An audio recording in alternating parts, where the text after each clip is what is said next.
Hello everyone, it's been a minute since I've made a list, but fret not. Here's one today. Don't date these types of men. Now I get it. Before you even say it, I know a lot of you are going to come up with the original joke that we shouldn't date men at all. But for the sake of content, for the sake of educating people, for the sake of the fact that there are some people who do want to date, why don't we equip them with the knowledge to be able to do it in a way that is safe and as wise as possible?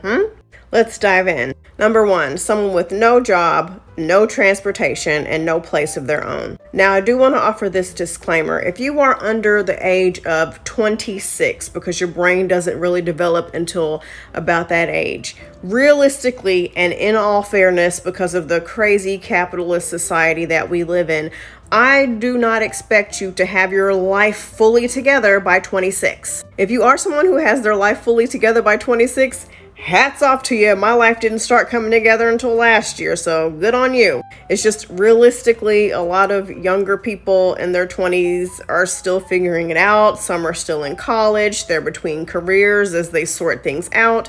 And they might not necessarily have all this shit. They might still be living at home with their parents. And as someone who has an 18-year-old son, I think that is okay. There's a difference in you're a young person starting out in the world and you're a grown-ass person at your big age still living at your mama's house. Totally different. So in that case, it's most important to look at, do they have any life goals? What are they working towards? Do they have any money saved? Or are they just partying every day and just wandering listlessly through life, getting in all kinds of trouble? You see what I'm saying? But anyway, for everybody whose brains are fully developed, you need to have a job, a full-time job. You need to have transportation and you need to have your own place. Bare minimum things to function as an adult. And I totally understand that we live in hard times and there are people who can't afford these things. They're going through a crisis. And without being insensitive, I just want to say if you're going through a crisis, you shouldn't be dating. I need to know that you are with me because you like my companionship. Not because you need rides to work, not because you need money, and not because you need a roof over your head. I need to know this. And yes, I totally get it. A guy can have all these things and still want to take advantage of you, but your risk of this guy being a leech goes up if you go into it knowing he ain't got shit. That's just not smart. That's just not smart at all. Number two, multiple kids by multiple different women. As a single mom whose kids are teenagers, I just have no interest in dating guys who have children. I know that women can be deadbeats, but women, more times than not, are going to do what they have to do and take care of their kids. And we have seen repeatedly men not do that. So I'm not interested in being anyone's mom. I don't want to raise any more kids. I'm done. But if you really don't mind if a man has kids, there's a difference in a man after a certain age. He was with someone long term and he has one or two kids by them. That's one thing. But it is a serious red flag if he has just pollinated the earth with his various children by different women. You will be the next mother of his child that he won't take care of. There's just a whole lack of discipline and I don't care how good of a father you think you can be.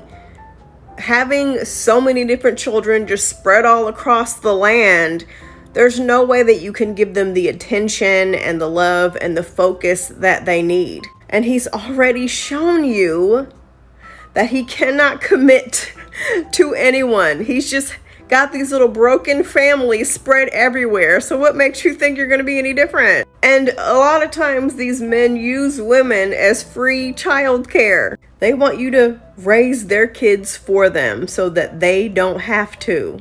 Number three, anybody with a substance abuse problem. If you're spending money on illegal substances, if you are constantly drunk, I don't care if it is a substance that's legal in most states, if you are going broke to buy that substance, that's also a problem. You cannot save anyone. Please do not think that you're going to rescue this person and help them become a better person with your love. They're going to spend their money and your money taking care of this addiction. They're going to be inebriated, passed out, useless, possibly abusive to you, possibly gone all the time, depending on what it is they're addicted to, possibly putting you in dangerous situations. You can't save them. You can't change them. Stay away from them. If you get with someone like this, you are making a big mistake that will blow up in your face.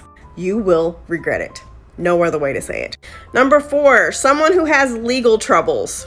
This person, unless they have rich parents, they're always going to be broke because they have to pay for lawyers and bond money and money to get things filed and sorted out and to be here and to be there and court dates and paperwork. Then it's going to become you being their little personal assistant, keeping track of all the files and appointments and reading through things. And then it's going to become you using your money to help them get out of their legal issues. I once heard a lawyer on TikTok say this, and she said, if you are dating someone who is in and out of jail and constantly in legal troubles, you are not living your best life. You're just not. You have really low bottom of the barrel self-esteem. Your self-esteem probably doesn't exist. These type of men only get with women so that when they get out of jail, they have a place to stay. When they use up all their money paying for lawyers and for all their legal issues and fines and fees, they can take all your money to pay all those issues and fines and fees. And if they've broken the law to hurt other people,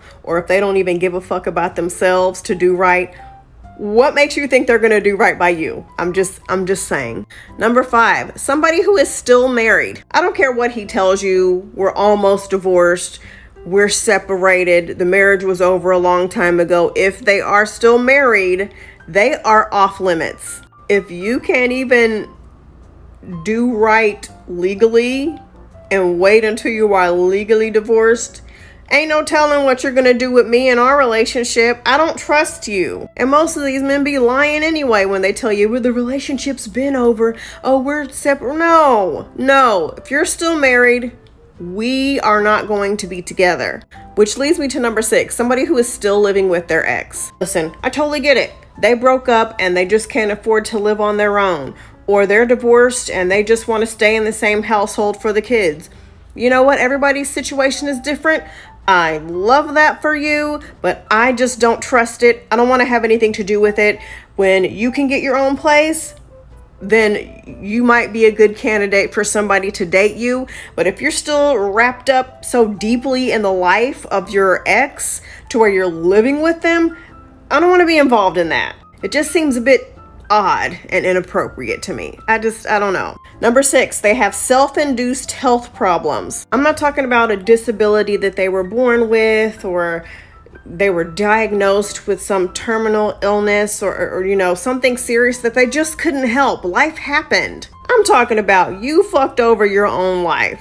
You drank too much. You screwed up your kidneys. You brought this on yourself. And now you're out here looking for a woman to become your nurse and your personal assistant and your chef and take care of you because you fucked yourself over. Some of these men have run out of money taking care of these health issues, so they want your money. They've burned bridges and run away their own kids, their former partners. Now they have no one left to take care of them, so they're gonna have you do it. Nope, don't want it. Get somebody else to do it.